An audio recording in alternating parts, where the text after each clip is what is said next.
we're going to go over there and find out exactly what's happening and what's making all that noise. Well, I certainly enjoyed that noise. I hope you guys did too. It's not a car show unless you've got something big, massive, loud blowers in here. Dave, this is brilliant. Thank you. Thank you very much. Talk to me about what you've got here and what you've brought to the open house. Oh, wow. I started with a 406 stroker, dart block, little end block, and put a Kelly crank, all kinds of nice stuff on the inside of the motor, 420 mega blowers, twin 420 mega blowers. We're going to come back to the motor because I do have some questions and there's stuff in there that I've never seen before. But let's start off with the paint. How long have you had the 32? I've had this car for 25 years, but it hasn't been done like this 25 years. This is my third time to redo it. You did the ghost flames, the flame motor, everything. No, a friend of mine, Jeff Heisey, did the graphic work. Okay. He's actually a custom motorcycle painter. Now it's making sense. I mean, look at this. Oh yeah. I have seen so many different flame jobs done before, but there is so much detail here. A lot of detail. Yeah, he's got 2,000 hours of work in this thing. I'm not surprised. The base is a yellow, I'm guessing? Yeah. I wish he was here just to get a little bit of input on how he did all this. This whole front was blue, this color here. All the way down here was blue, which is why you got different colors fading back. As you can see, even took the windshield out and ran the flame through the window. Ran it through the door jamb. Wow.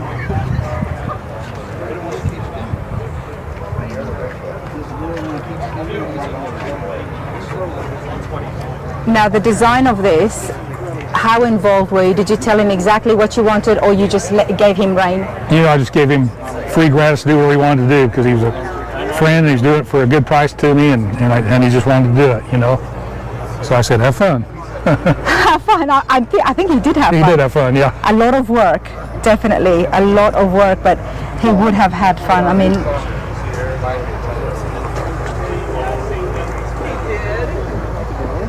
I'm just going to move the camera around so everybody at home, you guys can have a look and appreciate the work that's happened here.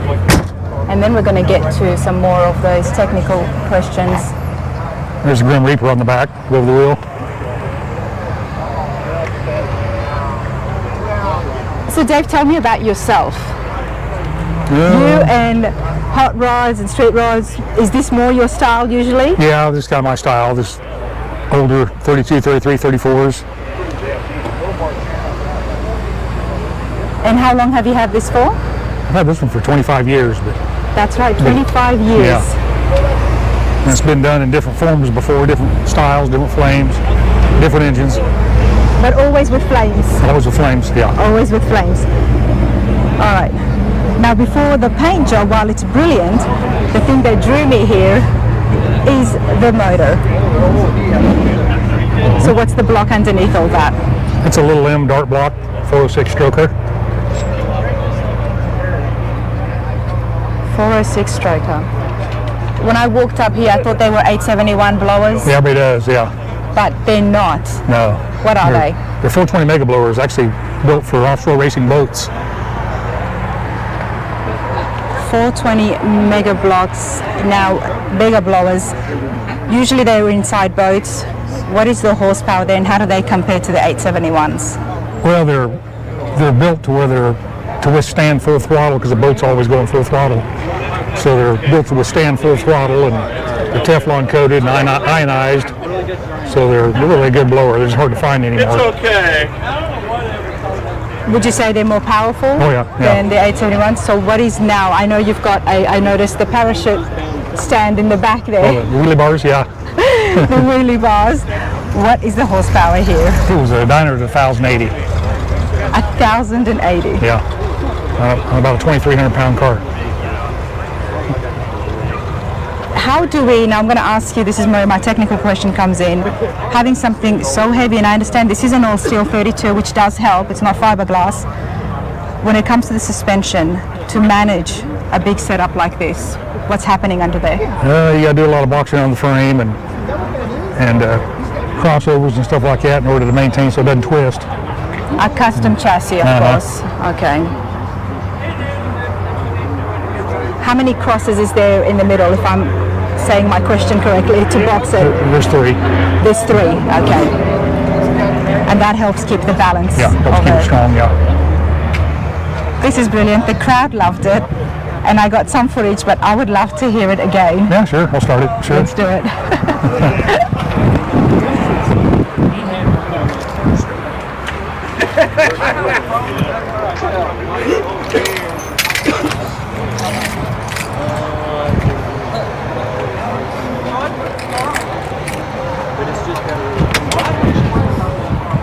You didn't really go for Southern, did you? No, I didn't.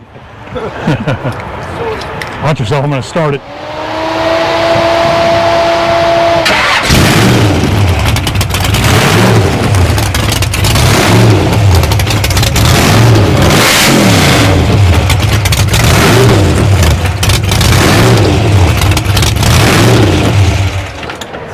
That's brilliant. Love it. Thank you so much. Sure, Dave. you bet. You bet.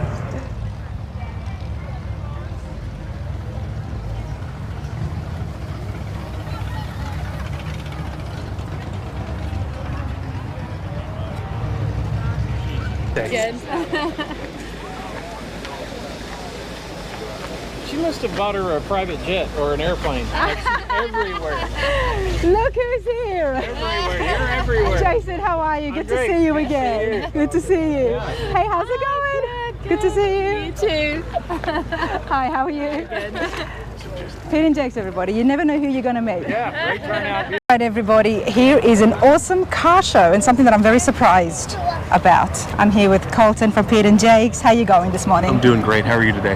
I'm good. This Wonderful. is quite an event. Always a really good turnout. Everyone's great. I had heard about the Pete and Jake's open house. So many people had mentioned it, and we had a good chat with Jason as well. So there is a good detailed interview of Jason, the history of Pete and Jake's in a separate video. This here is the open house. Doesn't feel like an open house. This feels like an absolute car show. Absolutely. You know, and since we've been doing this, we've been doing it for, I think, a little over 15 years now. And every year we have the same people. It continues to grow, and everyone is just great. Everyone comes out, has a good time. It's a fun family atmosphere. Everyone brings the kids, so we just have a great time and open it up for everyone to enjoy. There is a great cause behind this. Absolutely. Tell me about that. So the show is benefiting, it was known as the JDRF. The JDRF, they raised a lot of money and continue to do so to find and continue research for juvenile diabetes. So what they're doing is they're figuring out new pump systems and new ways to improve what unfortunately some of these kids have to live with because they're born with it.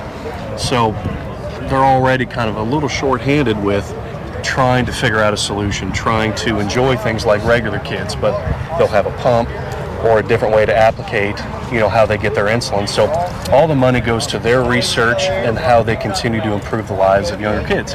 This open house has been going on for over 50 years.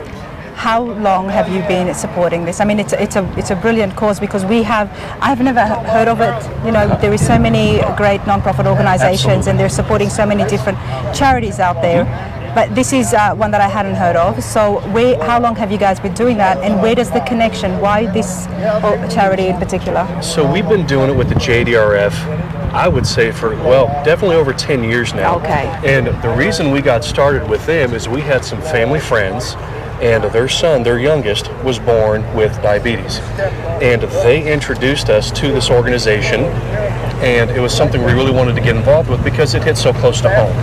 Close family friends were dealing with that, so we wanted to really reach out and give a hand in it. I love it. I mean, for over 10 years you've been supporting this. Absolutely. And the community loves it. What else happens here? I mean, it's such a great cause. And then you've got there's a silent auction, I heard, and there's pinstripers here as well. There is, yes.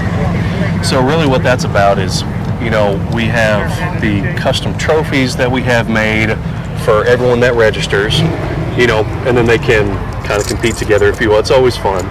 and then we do the silent auction. Now again, that money goes directly to the JDRF. So we try and have pinstripe pieces. People donate a lot of different things to go in that auction, and we usually try and have a lot of fun, unique, different things that a lot of people can enjoy. Last year was the biggest one that you had ever had. It was, yes, our 50th year. How much money did you raise? Well, I think collectively on that one, I think we raised over $21,000 in just the auction alone for them. That is great. I mean, for just a car show just here in front of a shop, that's a lot of money. It is, and you know, everyone that comes out, they all have giving hearts. Everyone just comes out to have fun, and that's what makes this show. That's why we keep doing it every year. Everyone has a great time and enjoys. It's a nice vibe. Yeah, I mean, it's really, we try and make it as laid back as possible. Everyone can kind of relax and get something quick to eat. You've got great weather as well. Gorgeous weather. We certainly lucked out. But the whole atmosphere here, I'm really enjoying it. I love shows that are just so laid back like this, where people can just sit or just walk around. And exactly, and that's why we have the shop open, the chassis shop open, so everyone can kind of poke in and see what we're working on, and maybe sometimes get a better feel for kind of what's going around. It's the transparency factor, isn't Absolutely. it? Absolutely. You can see parts online and you can, you know, talk about it, but if it's right in front of you, and especially if you're working on a project, absolutely, you can envision to see if that will fit where you need it to fit. Exactly, and it helps answer a lot of questions that people may have just by having a visual sitting there. And we have a couple chassis set up right now, so for someone to go over there, be able to touch and feel, measure if they wanted to, and they can take that home with them and kind of apply it to their project. Love that. Now, this show has been, I'm going to call it a show, the open house, and of course, the shop's been going on for so many years. You were practically born into this. Right, yes. Every birthday, I'm going to say. Yeah, exactly.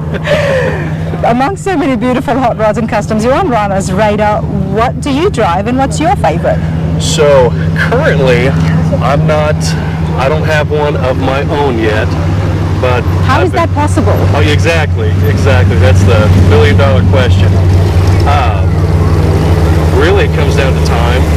I just haven't had a lot of time to really sit down and pen to paper really what I'd like to do. Now, we go to a lot of shows, so again, like we were just talking, I'm able to go walk around and see how a lot of guys are doing different things. So I'm kind of taking ideas, put them in the memory bank, and I'm wanting to do a 32 two-door sedan. That's really what I'm wanting to do because I got, you know, my wife Molly and then my son and my daughter. So I thought, well, I can't do a coupe because I got to have the family wagon. So I got to have something for them too. So. You know, I think you just answered my question, not knowingly.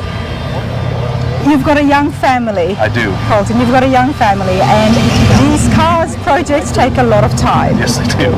There is no way you could be starting a young family and be building a hot project. Rod. It doesn't happen. I mean, I've heard so many stories, and you lot at home can relate to it as well.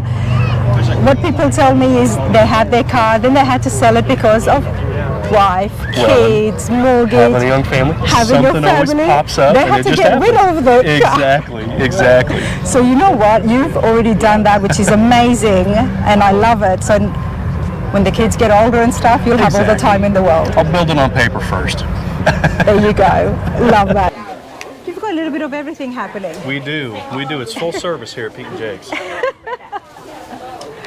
We've got hot dogs. Look, we got hot dogs going, all donation based as well. Someone can get something pretty cheap to eat. They just donate a little bit, get a glass of water, soft drink, and a hot dog. Love it, absolutely love it, everyone. And it happens always at this date every year? Yes, yep, we do it in the same spot every year. It just kind of makes it easy. Everyone knows where we are, everyone knows where they're going to be parking-ish. They kind of know the system and kind of how the traffic flow goes. May 15 every year? Yep, it's always Mother's Day weekend. Mother's Day weekend, Pete and Jake's open house, everybody. Take a look around, put it on your calendars, come and support such a great cause, and I'm not going to say more importantly, and as importantly, come and check out Pete and Jake's inside and learn some more of their hot rodding history that is just so prominent over until today.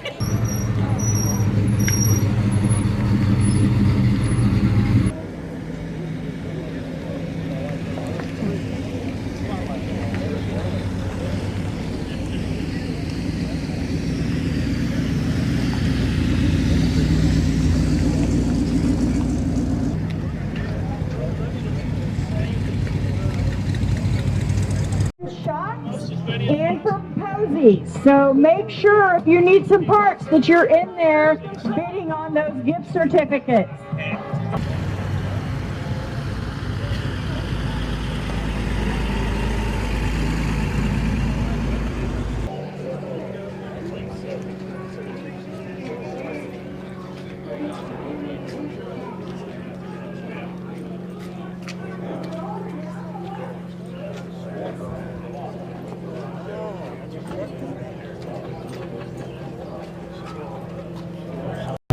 There is such a big variety here, from beautiful street rods to muscle cars and then unique customs like this.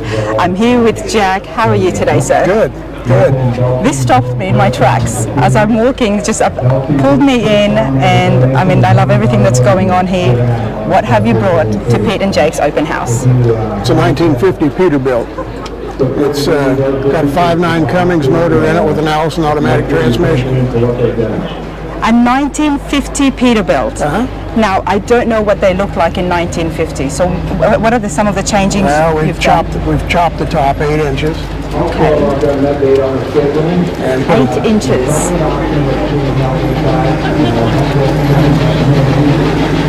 Can you come and tell me what's happening here at the front? yeah, it's a custom built frame. It's Holler's Hot Rods in Independence built the frame, Leroy Holler, and we put the motor and transmission and rear end in it. It's got a Ford dually truck rear end. That's what I thought. It's a dually rear end in the back. With super single semi wheels on the back. But the suspension here obviously is all custom. Yeah, that's a 48 Chevy axle that we extended. The cab length, has that been widened as well? No, it's the same as it was. And obviously with the Peterbilts, even in 1950, I'm guessing they were pretty big trucks. Yeah, oh yeah. Okay. Just like you see the semis going down the road. That's what it It was a semi, okay. Yep. But now without its original rear end, it's just given it a whole new look, hasn't it? Oh yeah, yeah. And it's lowered down, and the top being chopped. All that is 8 inches it's been chopped. This is I've never seen a Peterbilt hot rodded. Can I say that? Yeah. You want a shot of the motor? Absolutely. So what motor does it have? 5.9 Cummins with an Allison automatic transmission.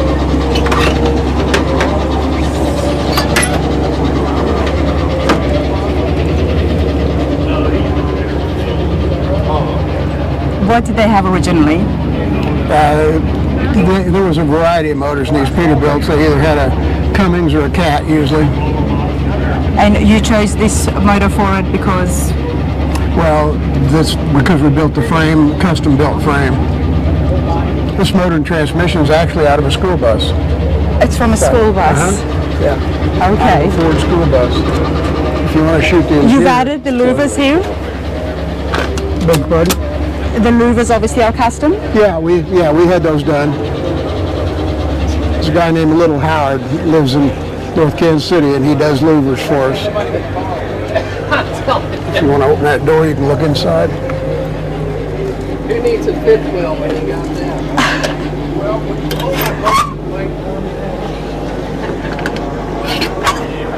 Usually when we see hot rods and rat rods, this is not a rat rod at all by any means. The space is always small on the inside, but you've got a cab here, Peterbilt cab, so you're very comfortable. Oh yeah, it's very comfortable. We put an air conditioner in, it's got climate control on it. You set it at 70 degrees, it'll stay at 70 degrees. How long have you had it for? It took me about 3 years to build it. 3 years to build it. And you did it all yourself? No, I got friends that helped me. I've got lots of good friends. That looks like that cover snaps, but it actually comes up.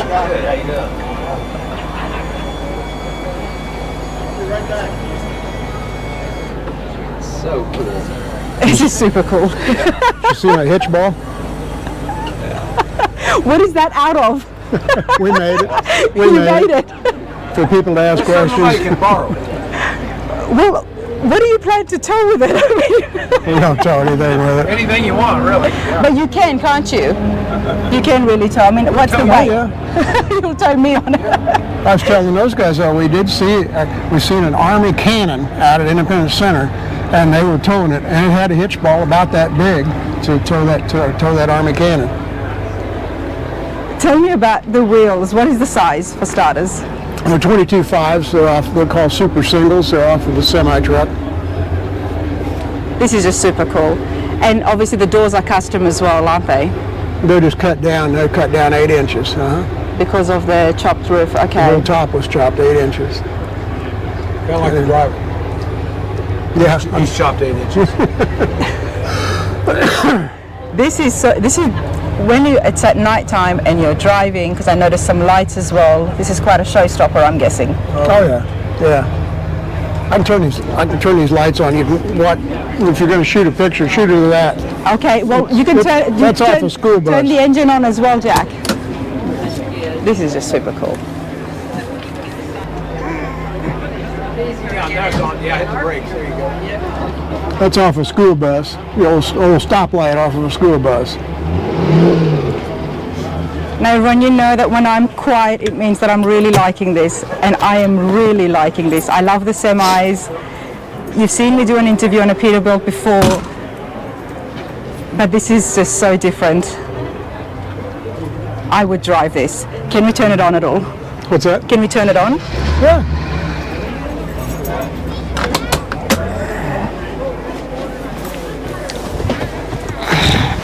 I'm going to close this just so I can get past you. Okay.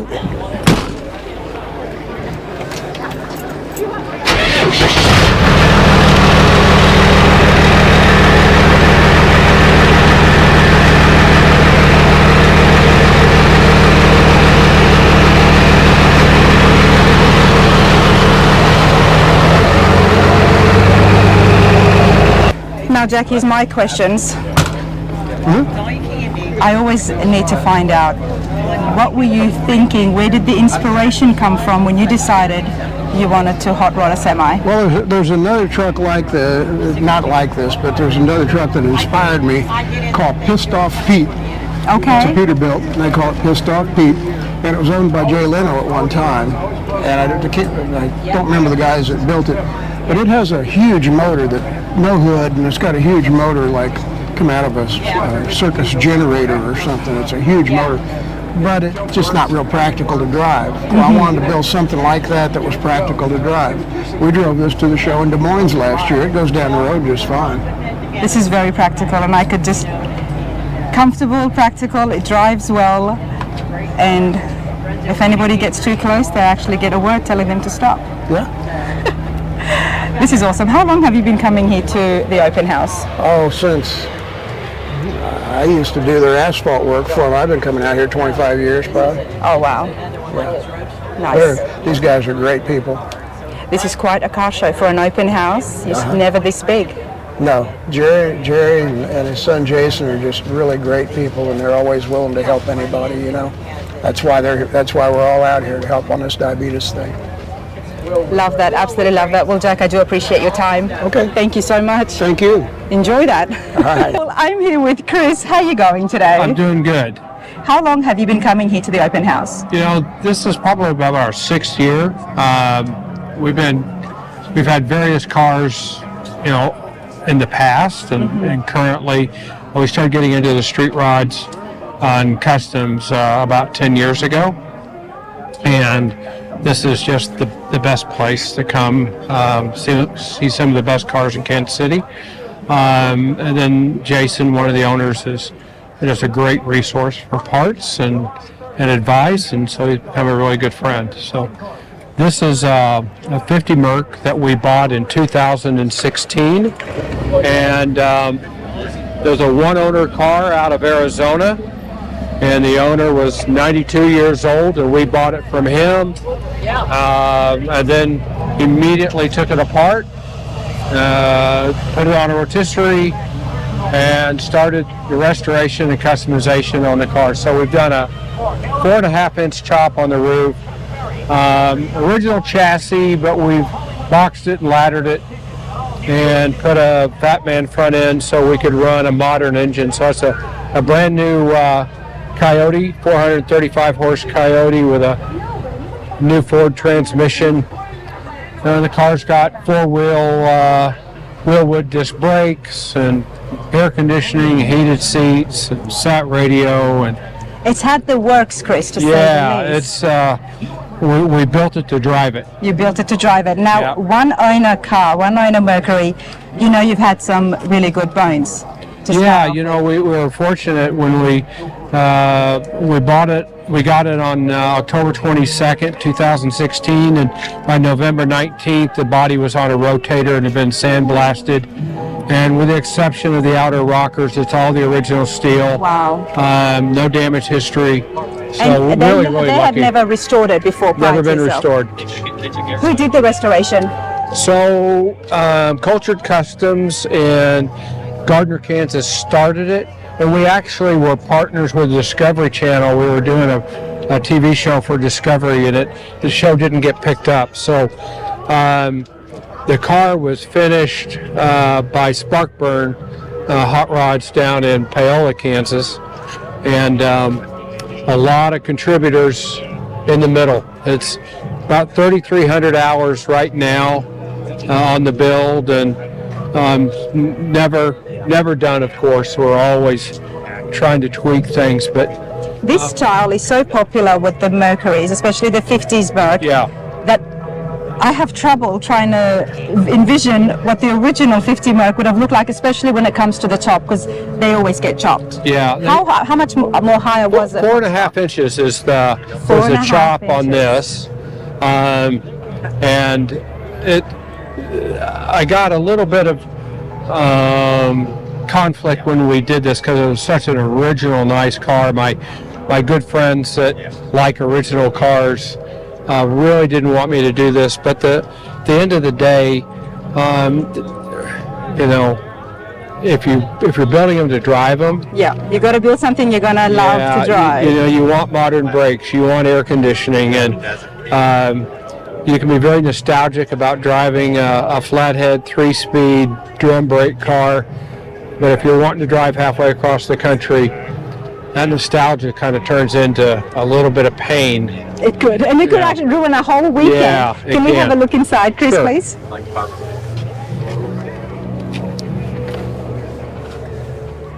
So let me get that out of the way. So we, tried to keep the car what I call in period. Because of running a modern engine, we had to run a digital dash, even though it's analog gauges, it's all digital. We used an original Merc steering wheel, sent it out, had it restored, recentered so we could use a modern steering column. I love this, Chris. Talk to me here. Yeah, so these are, vintage spotlights that, and they're not dummies, they're the real thing. They do turn on and can be used. I'm not sure what for, but they're, In case you see a raccoon on the road. if you got a raccoon on the road, or You need to see what it is in front of you. you're trying to find an address, they're really there. Was that common with the 50s Merc on stock? A real common accessory people would put on. Right. That looks brilliantly done. The orange and the navy, they just go so well. The contrast. A lot of people call this car Spalding after a football, because we use kind of a football color leather in it. And but the cars, we did the chop and we did recessed fender skirts instead of the overlays. Just a real clean look. That's kind of what we like. It's beautiful. All right. Thank you so much for your time. Appreciate it. There you go. Thank you. Before I leave you, when is the next big trip? So we're going to go to the revival in Indianapolis on June 5th. And how many miles is that? Well, it's How many hours? yeah, it's about a 7-hour drive. And you'll be driving the Merc? This one might get trailered for that. After that, we're going to go to the Rock in Willow Rock, in Martinsville, Oklahoma in October, and this will be driven down to the Rock. And how many hours is that? That's not that bad. That's about 3.5 hours from where I live. That's still decent. Yeah. 3.5 hours. And that's the beauty of being able to have the Coyote 5.0, the undercarriage, the drivetrain, all modern. And we've got a 56 F100 big window truck that's also restored to this level, 302 with 8-stack Hillborn fuel injection. That will be driven down. Nice. Bartlesville's kind of we've got some DNA in Bartlesville. My dad was born there in 1912, so we've been going to Roller Rock for a long time, and so it'll be our first time officially at the Rock. Oh, nice. Well, I hope to make it out there this year as well. It'll be great. Absolutely. Thanks, Chris. Thanks for coming out today.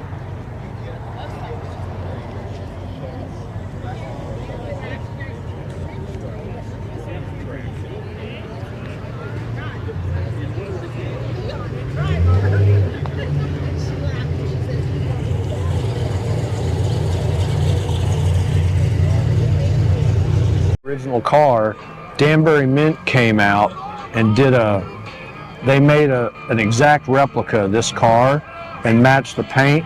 So when we did this car, we used the Danbury Mint car to computer match the paint, so it's perfectly, absolutely exact to a T. I had no idea this was a clone. And like I told you, I came up here, I was looking around and I'm like, the Larry Watson T-Bird, is this really it right here? When I had it in Tulsa, when we debuted it in February. What's happening here, and there is some well-known pinstripers. So there's some beautiful pieces. And we will be happy to answer it. But again, 12 o'clock, we're shutting down the silent auction. Please. There you go. Are you bidding on anything, Chris? Thank you. I haven't even looked at it. You haven't even looked at it. Okay, let's continue on with our interview. Well, when I had this thing down in Tulsa, there was a guy down there who was a Hall of Fame guy, and he was looking at the car, and he actually thought he'd worked on the real car, knew Larry Watson. He thought this was the real car. Do you remember who that person was? John Saltzman out of California. They call him Tranny John. He's a Hall of Fame guy.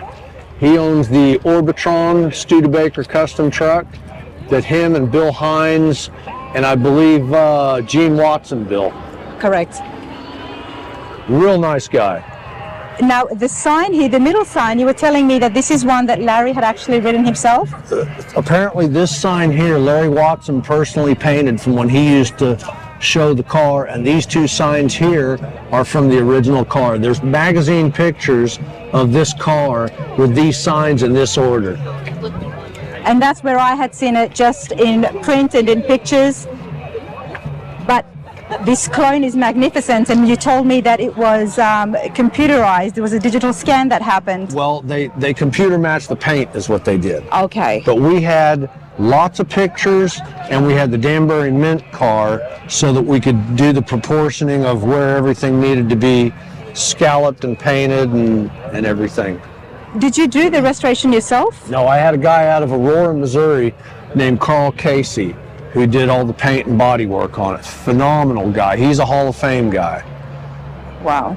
But he's super. Can't thank him enough. I had Bob Sipes do the interior.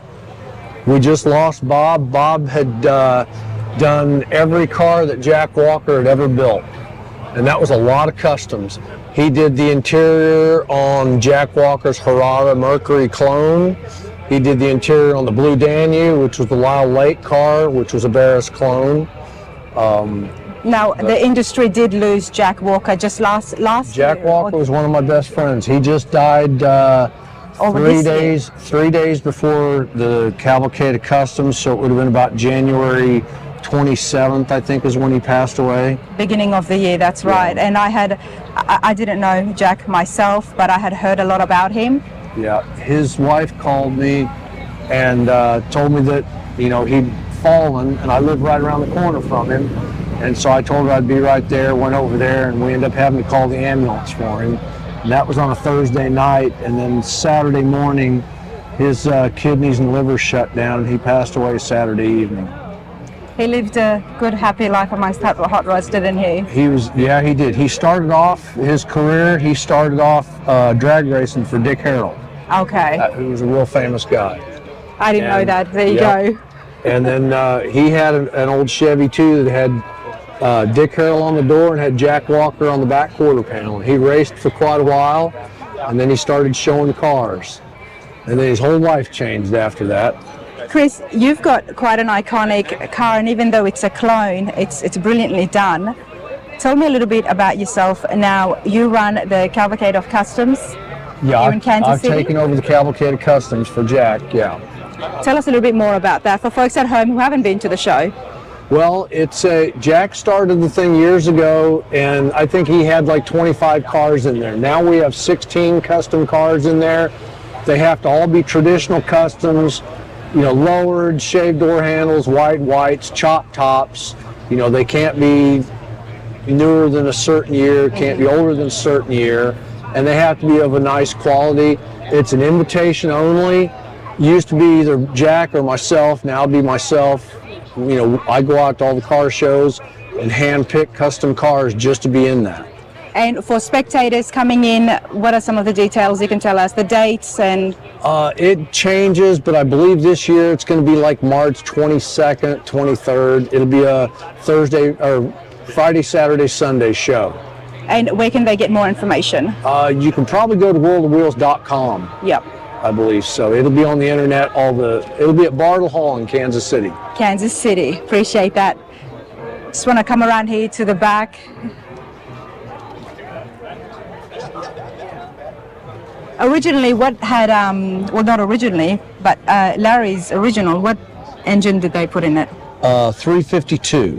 352. And this has got the exact license plate, California, same numbers, tag, sticker, everything is what the old car did.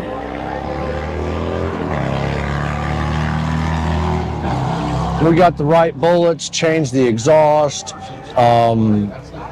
had to change, took the bumperettes off the front, put the little bullets on the front bumper. We put the Dodge Lancer hubcaps on it with the lake pipes. I love cars that are tributes, especially when they've been done so well. Well, I learned... Because, for example, we've got the California Kid right here inside. There's only one of that. It's a big area, and there's a guy down the street, or down here, and he's got an exact clone of the California Kid. So one car can't be everywhere, but if there's tributes made to it, then at least people can get an idea of what it looks like and up close. My understanding is the real car's in California, the gentleman that owns it isn't in real good health, and he's not taking the car out to show it. So, hey, this thing will be all over the Midwest, it'll be all over the East Coast. It'll be in the Keeneland Concourse Show in July. Exactly. We'll have it at the Custom Car Revival, which will be in Indianapolis, June 6th, 7th, and 8th. It's strictly customs only. There'll be 200 custom cars. That's brilliant stuff and a lot of exciting stuff. Hey, Chris, I do appreciate your time. Thank you. Thank you.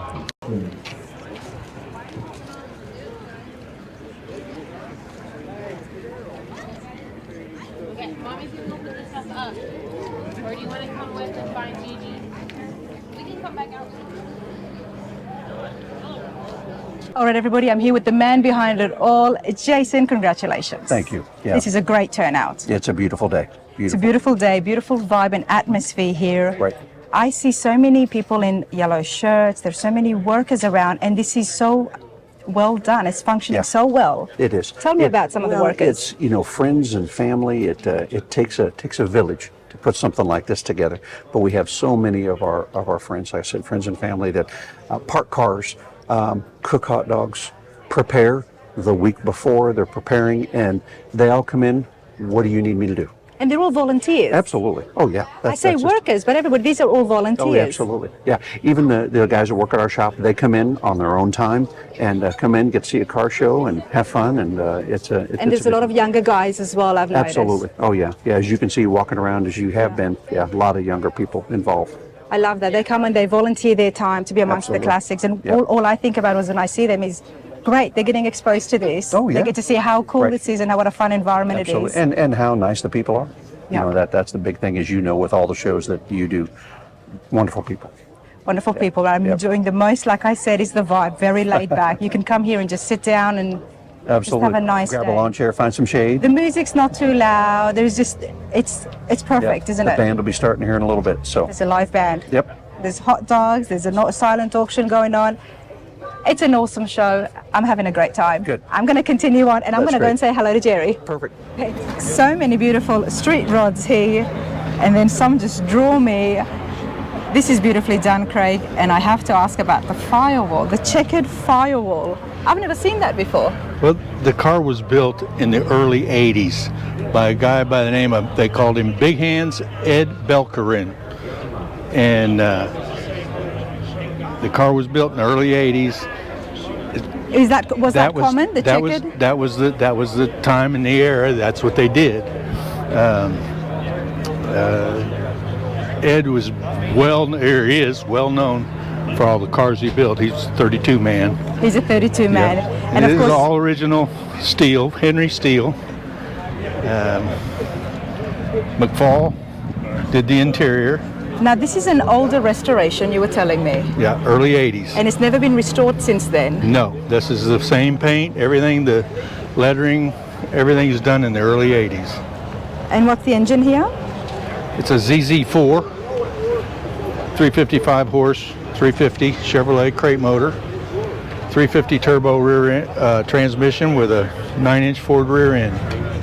Has all Pete and Jake's Super Bell axle. Front axle, it's got the triangulated ladder bars. It is riding on buggy springs, front and rear, from Posey's. 3-inch chop. This is so subtle, yet every now and then you'll find a part of it that just really pops. For example, the flames and the suicide door poppers. But the flames here in the hood, right, if you were to shut the hood and have that closed off, it looks like just a brilliant black hot rod. Correct, we can do that. But then you open it up and then it's got these things just really pop out at you.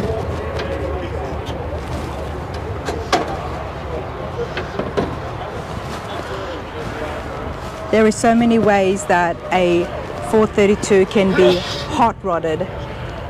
You could have, in my opinion, everybody, you could have 10 black 32s right next to each other and each one would be so different. Exactly. Yet they would have perfect stance, perfect chop. Exactly. They're so personalized. How long have you had this for? I acquired the car in September of last year. I knew of the car 14 years ago and made the comment that if it was ever to come available, I'd probably be a buyer. And it did. 14 years you have been waiting for this. You just do not pass them up. They don't come around.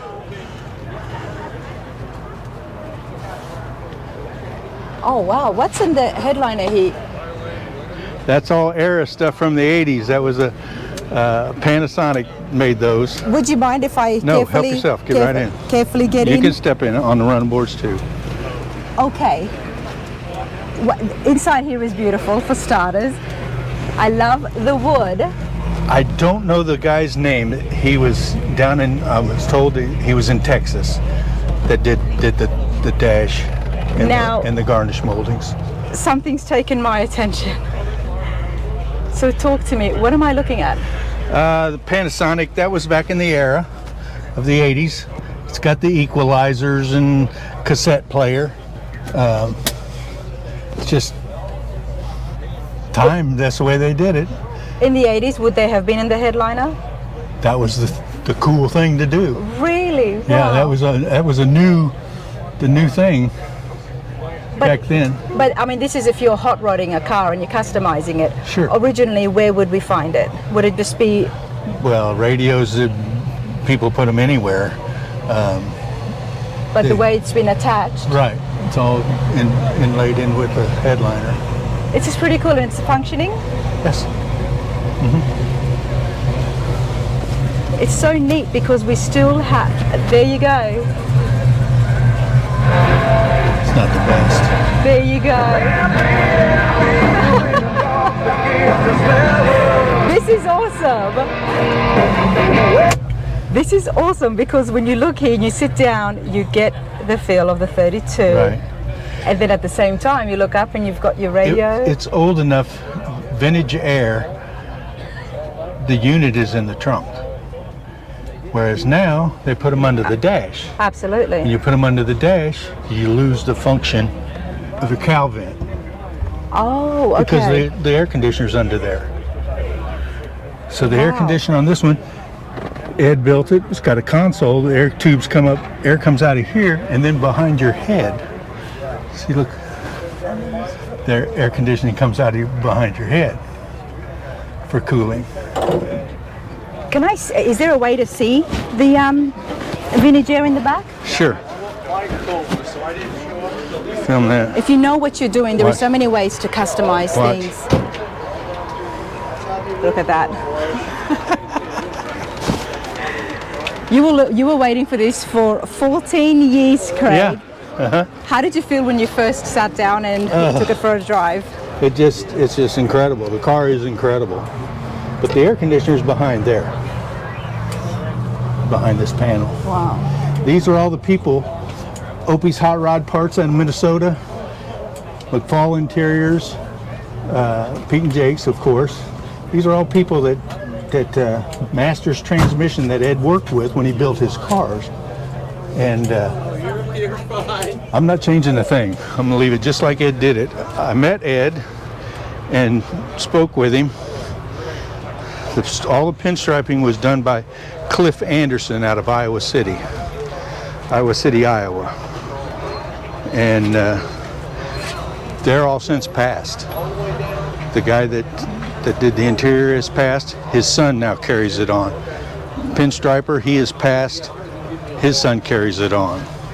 So there, I mean, and his work is also carried on by you with right, holding on to this. Right. And it just, I'm not going to change a thing. It's perfect as it is. Yes. I wouldn't change a thing on this either. I appreciate this, Craig. I know you're going to enjoy this. You can tell from your smile. we drove it to last year to Gathering at the Rock. Yep. And we took the California Kid and Jake's coupe, and Rick Bearcat from California was here with his sedan, which is hot rod royalty. And it was an honor to ride down there with them in the caravan.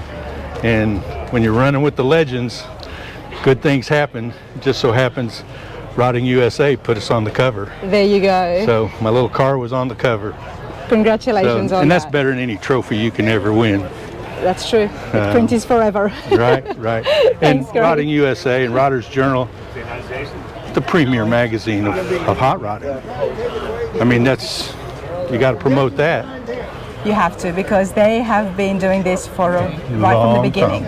Long time, and they do it correctly. They do it correctly. Correctly. And so I just like to push that too, but yeah, pretty proud to. Brian Brennan does a phenomenal job. He does a great job, and it's always a pleasure seeing him. So, Paul Martinez. And Paul as well. Yep. It's one of those magazines that's just going to continue on through time, and it's documenting the history as well. Exactly. I think that's what I'm enjoying the most every time I see one of the magazines. And I don't read everything cover to cover, but when I want to find something, I know that the Rodders Journal would always cover the topic extensively. Exactly. Well, let's continue on here because there's lots to see. Oh, yeah. And the crowds are just growing by the second. It's still growing. Well, it just started. The show actually just started. But Craig, who came at what time the earliest, the first one? Well, I'm pretty much connected with Pete and Jake's. Yep. But my car was here at 9 o'clock yesterday morning. Yesterday morning. Yeah. It's fair to say that Craig's car was the first one here. Yeah, I was the first one here. Let's continue on. There is so many awesome people here, and you're going to run into some great builders. Earlier on, we saw Jason Smith from Hot Rod Garage, and now here I am with Bobby from Vintage Fabrications. How's it going? Going great. Yeah, I just got out here. Dale got the car here earlier. Beautiful day. Always a great show. Obviously, you've been here before. You are a bit of a local. Yep. For those of you at home, we have had a few different interviews with Bobby. Of course, Pete and Jake's California Kid Express. Yep. Heavily involved, came out of your shop. And not only that, there were so many other amazing builds, all that got debuted last year. Yep. And then you also had another one that I never got a chance to see. Yep. keep some back for this year. I mean, we'll head over to the shop one of these days as well. But Bobby, talk to me. What have you built for Dale? This is a 35 Chevy coupe. We custom built the chassis. It's channeled over the chassis. It's a 37 Hudson Terraplane grill shell, or part of it anyway. Handmade the hood. I'm going to cut you off. Sorry for people at home. Tell me more about the grill. It's a Hudson grill? Yeah, 37 Hudson Terraplane. Now this grill would have came up and over the top on the Hudson. So we just cut the lower section off, and then we've taken about 2 or 3 inches out of here, and then we made everything here out of stainless and brass because the original stainless wasn't good, but I love big block Chevy. I'm loving the front end. It's very different. Oh yeah, it's different. Yeah, it's hard to be different anymore. You pulled it off. Okay, you got 396 in here. Yeah. Wow. And it's going to be like this, Bobby, because this is the first time that I'm seeing the hot rod. Yeah. Yeah, it's kind of shoehorned in there, and it's all Zycoat on the exhaust and the valve covers and everything. They're bronze, 36 Ford headlights. The hood was all handmade. The roof insert was made to lift up kind of like a sunroof. And then Dale does all of my glass work at the shop, so he's kind of custom made how the windows go up and down inside. And we'll definitely have a quick chat with Dale as well and get him on film. But the axles here, talk to me about that. You said it was all custom made? Yeah, the frame we custom CNC cut and made the frame so it'll set a little lower. It's all Pete and Jake's axle, Super Bell. There's a chop involved. How deep is it? The top's 3.5 inches, I believe, chopped. The cowl, all of that stuff up there has been all smoothed, and it still has the working cowl vent though. It's actually working. Some people keep it for aesthetics. Yeah. But why not? Because you do have a bigger block in there. Yeah, just a look. He wanted kind of a traditional, and nobody does a Chevrolet, so Chevrolet, that's kind of one of the look of that cowl vent's a Chevrolet for sure. So rear wheel wells have been moved up a couple inches. Interesting. Yeah, it's a buffalo hide seats. The windows. About the panels here. Yeah, the windows just.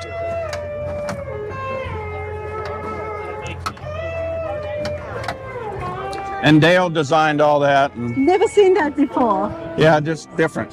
It's just different. It gives you the different steps on where to stop it, and it's done so well. It looks pretty cool. I like that, and I do like the seats. They look very comfy. Let's go inside here. It's a 49 Buick dash, narrowed 8 inches. Stock gauges, it's all been redone. It just goes so well, you know. Today we have seen so many of the earlier Fords, the 32s, 33s. I'm glad you've centered yours right here in the middle. Yeah, he pulled in and he was looking for a parking spot, and the guy told him just shut it off right there. And I told him, I said, I'm proud of you to power park. That's a perfect spot right there. So absolutely. Yeah, this is pretty neat. We're gonna go for a month. Talk to me about the back here. This has all been made and added. This belt line wouldn't have been there. P51 taillights, aircraft taillights. Has this body been widened? No, stock width. It just, Chevrolets are different. The trunk's a little shorter. The rear window's oval on the Chevrolets. I like the look that Chevrolet gives when it's chopped. Yeah. Because it's a wider cab. Yeah, right. And then the Chevrolet doors would have been, they had a metal skin out here, but all the structure in the whole car would have been wooden. So all the wood's been taken out and everything's been made out of metal. It would have, all the door frames, everything in the car would have been wood and just literally a skin nailed to it. That's right. Now, it helped me out here, and I think I might have gotten this wrong before. Is that what you would call a tin woody or no? No, I think a tin woody would be considered the like 49 Buicks and Chevys that were all tin, and they painted the wood grain on. So they painted the wood grain. Yeah. Okay. Yeah. Okay. I always kind of used to assume that Thank you for correcting me. Yeah, no, I'm. Now, Bobby, remind us what happens in-house and what do you outsource? We do everything except for paint. We do all the metal work and everything. McLean Paintworks does all of our paint. And interior as well? We do interior, everything except for paint. I painted 13 years before I got into this, and that's the hardest place to make money. So, and it's dirty, it's unhealthy, and we keep a very tidy shop. So body work is just, you'd have to have another building, and luckily we have a good paint guy for us. So. Well, you keep yourself very busy because just in 2024, you debuted how many cars? I believe 5 cars last year. 5 cars in the 1 year. And these were very high-end builds, very award-winning builds as well. Sometimes, I mean, Street Rod of the Year, we can't beat that. No. We'll go for a Street Machine this year, see how we do. But and I told the owner, Bill, I told him, I said, who called that first? And it was... Oh, I know. We weren't even going up there until you told us you got to go. The reason for that is because it's very unusual for me to call it. You know, I'm not a judge or anything, but as soon as I saw it, I said the history here, everything. This is Street Rod of the Year. Yeah. I said, you've got to go. And we were at Des Moines, and we thought Truck of the Year was where we needed to be, but I looked at it and I said, this is Street Rod. So, but this is pretty spectacular, and I'm glad I got to run into you again and see another one of your builds. Yeah, glad to see you. Where is Dale? I would like to say a quick hello to him. All right. Come over here. Okay. Dale, congratulations. Thank you. This is beautiful. Thank you. I was telling Bobby that there are so many Ford hot rods here, the earlier Fords, and then you've got a Chevy just smack bang in the middle. Yeah. Was that intentional? yeah, they call it power parking. Yeah, so. Power parking, explain that to me. Well, it's just putting your car out there where everybody can see it, so. There you go. And I'm glad it was, so I didn't miss it today. Yes, thank you. Talk to me about your love of the classic Chevys. Well, I mean, of course, did you ask me if I have others, or? Why do you love the classic Chevys? Why do you have this car and not any other one? I've always been a Chevy guy. From the time I was young, and all my trucks have been Chevys, and I fell in love with the 35s, and that's just been my pick. I've had several of them over the years, and I have another one that's going to be in the works soon, a 35 sedan delivery, which is rare. Nice. This is done so well. What was some of the input that you had given Bobby? Well, when we started the project, it wasn't going to go quite to this extreme, but hot rod guys will know how that goes. When you get in, you start doing more and more, but I had a vision for what I wanted, kind of a salt flat look, and so I had ideas, and I run them past Bobby. Some of them he liked, some of them he trashed. And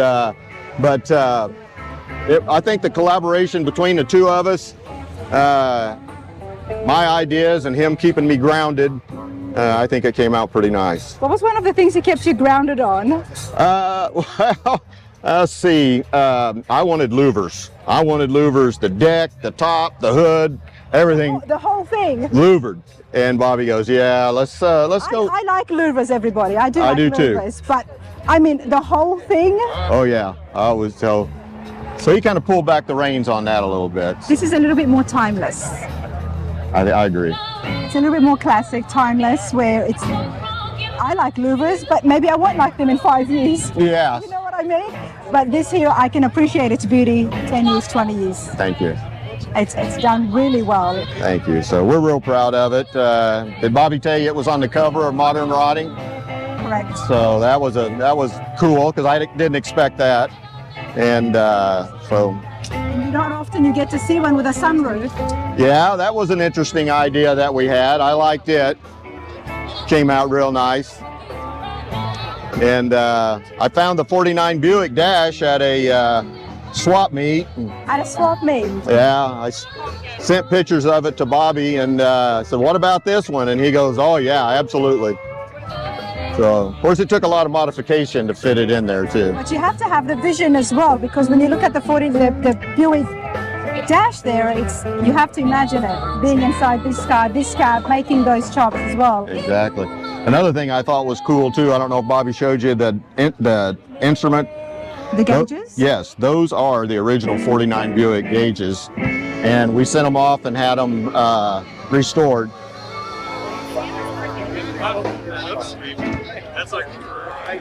Hey man, how you doing? You? Good to see you. Good seeing you. Yeah, so. Looking awesome. Thank you. Where did you send them to get the gauges redone? To Classic Instruments. And they were able to do that. Isn't that amazing? Mm-hmm. Because there is, when we look at, I've been going to the swap meets recently, everybody, and I've been enjoying it. There is so much that you can find, so many bits and pieces. Mm-hmm. You've got the right vision, and then you've got great companies like Classic Instruments who can modify, whether it's gauges, or then you've got great builders who can customize the parts that you found to fit your build, Dave. It's a pretty fun place to go. You bet. Well, Now, someone who's been restoring cars yourself, you always got to hit the swap meets. oh, always. Every one. My tail lights too. I don't know if Bobby told you about that, but I got those at a government surplus. Those are the marker lights out of a P-51 Mustang airplane. You know, the marker lights that flash at night? Yeah. The marker lights of an airplane. Yep. The wiring, it was able to be connected without having any issues, obviously. They had a different voltage, and so we pretty much gutted them and put modern stuff in there. You use the lens. This is pretty cool. Thank you. Congratulations again. Thank you. Enjoy it. All right, we will.